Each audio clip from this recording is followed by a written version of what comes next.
Thank you for joining the Finance Committee. Today's Thursday, February 6th, and this is our voting session.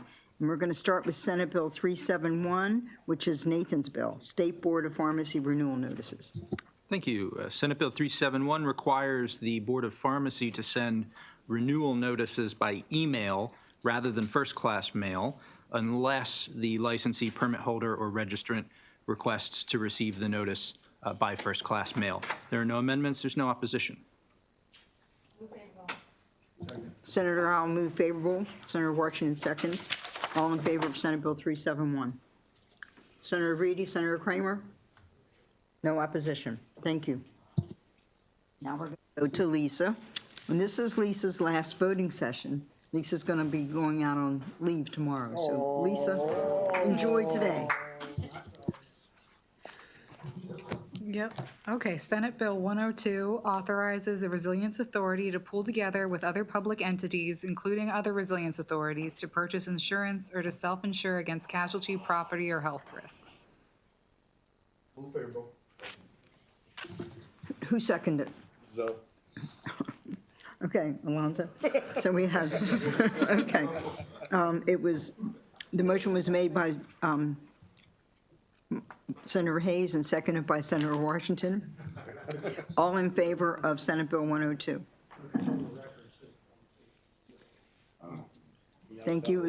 It was unanimous. Senate Bill 156, as amended, establishes the work group on universal newborn nurse home visiting services to examine Family Connects programs currently operating in the state and other new maternal and newborn health programs. There are two amendments. Amendment 1 is technical. Amendment 2 strikes a program originally established by the bill as introduced and instead establishes the work group. Senator Ellis moved favorable. Do I have a second? Second. Second is Senator Washington. All in favor of Senate Bill 156? It's unanimous vote. Wait, It's a work group. it's a work group. Did we put something in about making it clear that it's voluntary? It's just a work group, Okay. so there's no requirement for anyone to participate. No, I mean that the work group will make sure to, I guess we don't do that in work group things, do we? We're not over prescriptive. If it comes back as a, I understand. Okay. All right, that's all fine. right, so Thank are you. we all in favor? Unanimous vote? Thank you.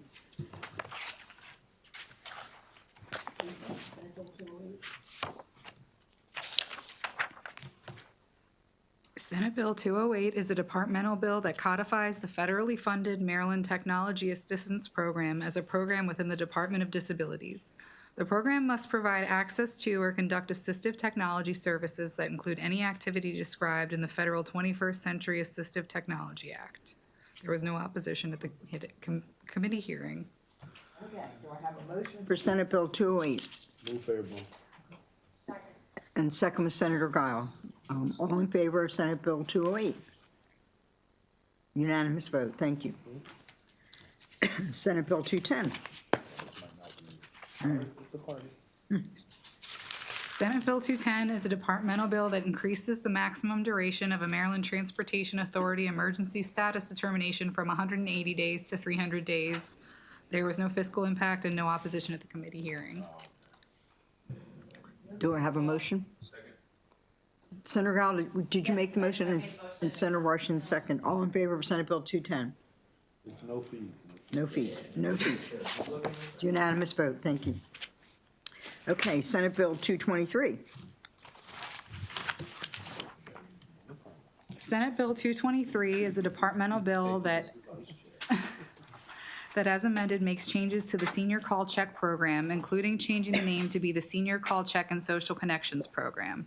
The bill alters the minimum age for program eligibility and authorizes new methods of communication that may be used as part of the program.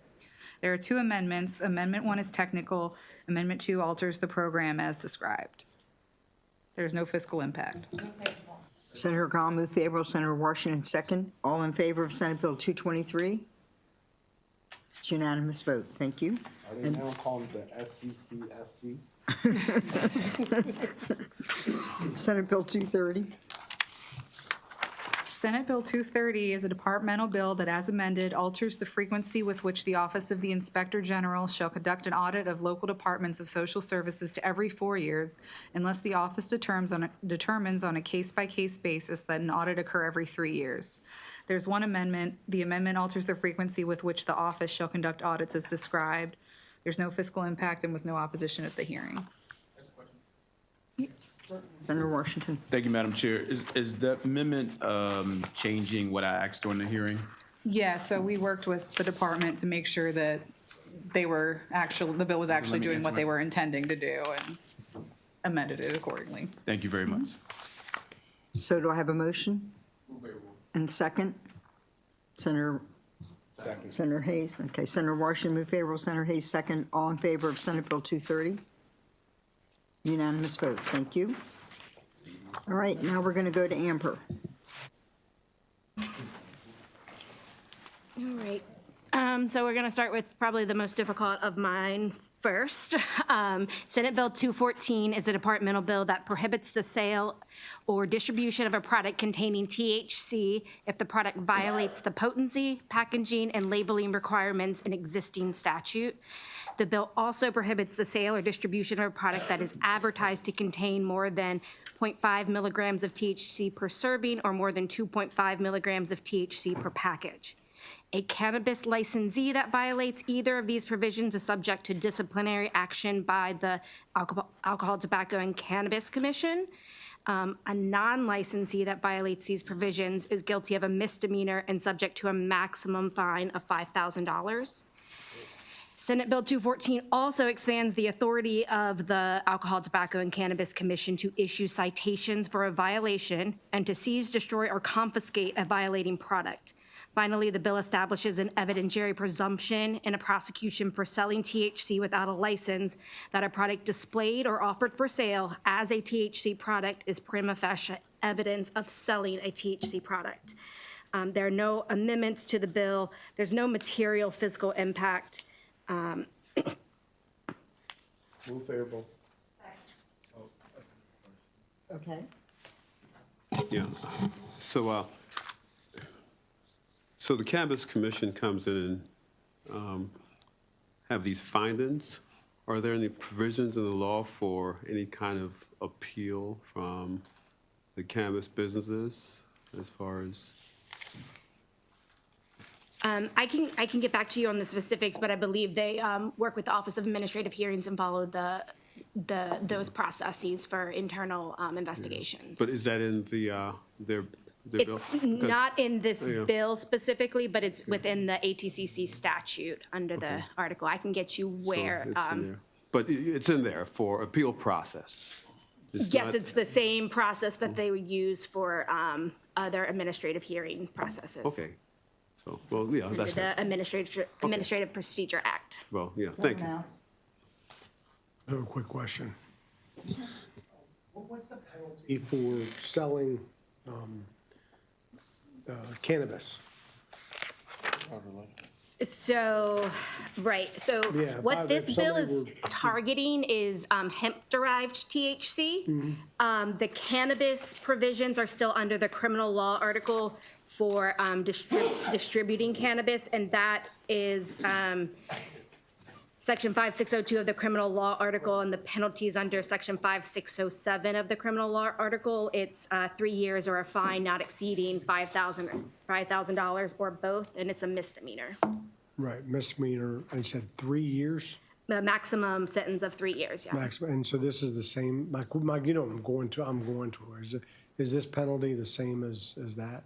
No, this penalty is just the fine, a maximum of $5,000 fine. It is a misdemeanor, but it's not under the criminal code.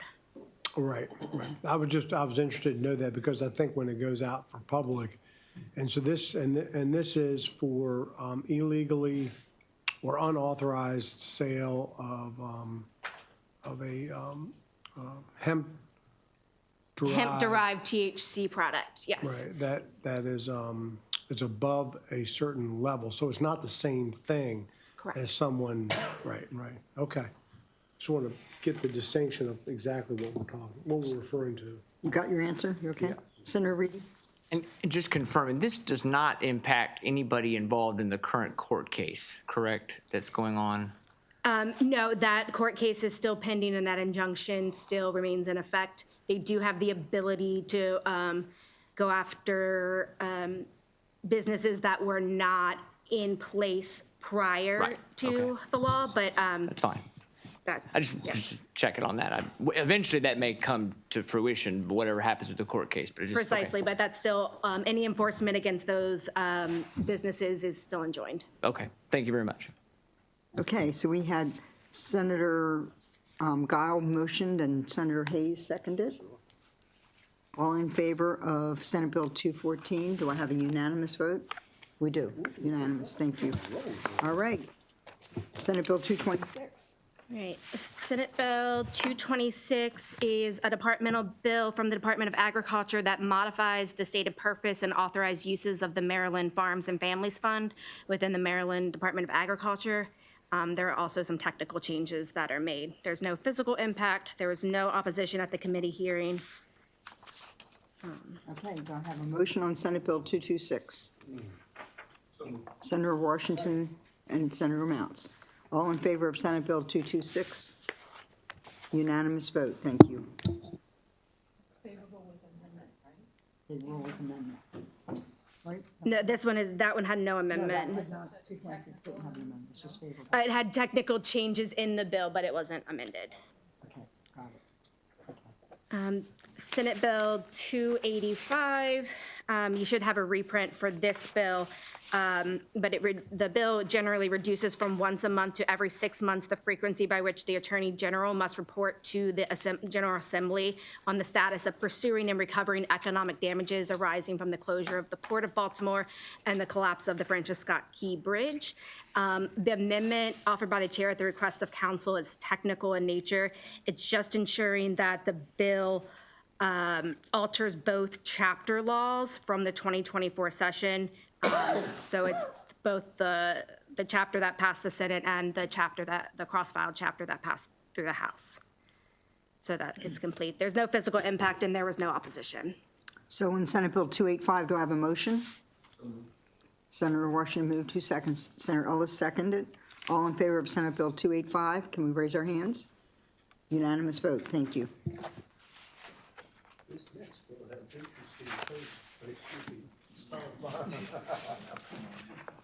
It does. Senate Bill 299. Senate Bill 299 exempts a cannabis agent that is a security guard or security guard agency, as defined under the Business Occupations and Professions article, from the requirement to obtain a criminal history record check as a prerequisite for registration with the Maryland Cannabis Administration, if the cannabis agent is already authorized to provide security guard services under Title 19, Subtitle 4 of the Business Occupations and Professions article. There's no physical impact and there was no opposition at the committee hearing. Move favorable.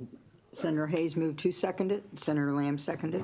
All in favor of Senate Bill 299? Unanimous vote. I think. Senator Washington, you're okay? Unanimous vote. Thank you. So now we have 2 withdrawals that Lisa's going to handle. Senate Bill 339 and Senate Bill 393. And the motion is, I need a motion for unfavorable withdrawn. Do I have a motion? Senator Ellis, who can second that? Senator Lamb. All in favor of motion unfavorable withdrawn for 339 and 393? Unanimous vote, Senator Reedy? Got it? Senator, thank you. Lisa, thank you. We'll be waiting for pictures.